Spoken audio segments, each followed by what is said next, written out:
ఇప్పుడు చాలా బిజీగా హీరోయిన్తో మాట్లాడుతున్నటువంటి మన వెన్నెల కిషోర్ గారిని మాట్లాడవలసిందిగా కోరుకుంటున్నాం. థ్యాంక్ యూ సో మచ్ అండి.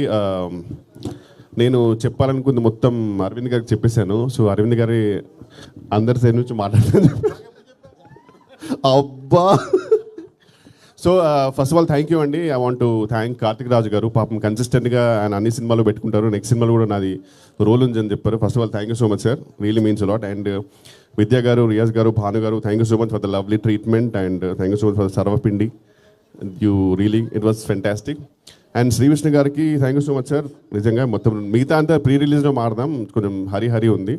బట్ అరవింద్ గారికి it's always a delight to meet you sir personally, seriously. And మీ అందరికి తెలుసు మనకి కొన్ని ఈ నగరానికి ఏమైంది అండ్ ఆరెంజ్ ఇలాంటి కొన్ని సినిమాల కల్ట్ ఫాలోయింగ్ ఉంటుంది. వాళ్ళందరూ బయటపడరు, ఓన్లీ ఆ సినిమాలో వచ్చిన మాత్రం కలెక్షన్ పెడుతుంటారు. అలాంటి కల్ట్ ఫాలోయింగ్ ఉన్న హీరోయిన్ కేతిక శర్మ గారు. సో ఆ ఫ్యాన్స్లో నేను కూడా ఒకరిని. అంటే మనం అందరం బయట చెప్పుకోము, వాళ్ళు ఫోటో పెట్టగానే వెంటనే లైక్ చేస్తాం అంతే సీక్రెట్గా. So really it's an honour to work with her. And అలాగే లవ్ టుడే ఇవానా గారు, it was really a delight working with her. And thank you so much అండి. మిగతా ప్రీ రిలీజ్ మారుదాం. And thank you so much for loving the trailer. Thank you Vennela Kishore గారు.